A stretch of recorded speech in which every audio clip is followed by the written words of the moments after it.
J.K. Yadav Films present. हम दीवाना छियोगे,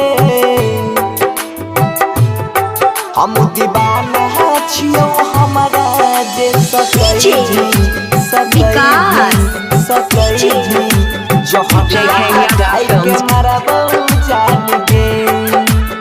अभी आप सुन रहे हैं बंसीधर चौधरी को। कायल होता शादी हमरा छोड़ के चला जाई भी, दोसरा नाम के मेहंदी अपना हाथ में लगाई भी।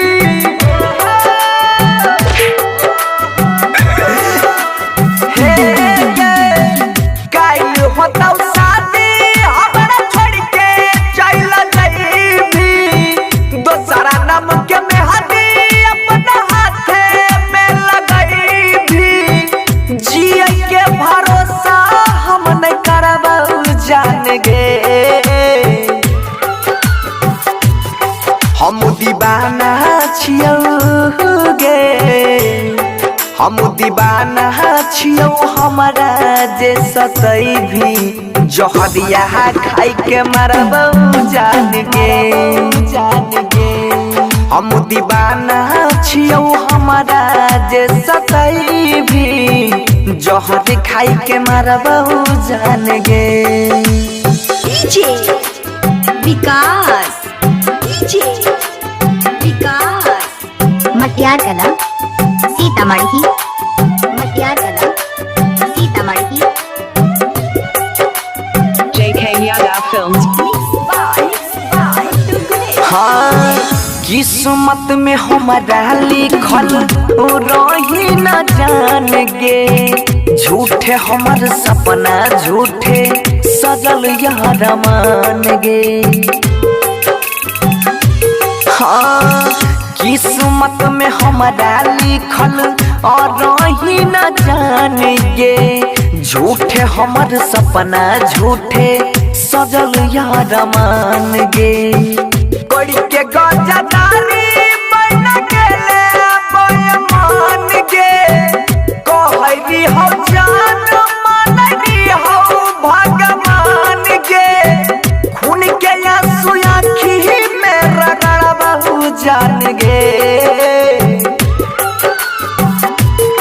हम दीवाना छियोगे, हम दीवाना छियो हमारा जे सतई भी, जहरिया खाई के मरबौ जान गे, जान गे। हम दीवाना छियो हमारा जे सतई भी, जहर खाई के मरबौ जान गे। डीजे विकास, डीजे विकास, मटियार कला सीतामढ़ी, मटियार कला सीतामढ़ी। J.K. Yadav Films. हाँ हाँ हम नहीं जाना लिया हुए तना बन भी कठोर गे, हमरा छोड़ के दोसरा संग में बसाइले भी घोर गे। हाँ हम नहीं जाना लिया हुए तना बन भी कठोर गे, हमरा छोड़ के दोसरा संग में बसाइले भी घोर गे। खोइने रही क्रिया के माथा पर हाथ गे, जन्म जन्म रहबै मनसी के साथ गे। सुधीर के बोलिया हमें न परबौ जान गे। हम दीवाना छियोगे, हम दीवाना छियो हमारा जे सतई भी, जहरिया खाई के मरबौ जान गे, जान गे। हम दीवाना छियो हमारा जे सतई भी, जहर खाई के मरबौ जान गे। J.K. Yadav Films.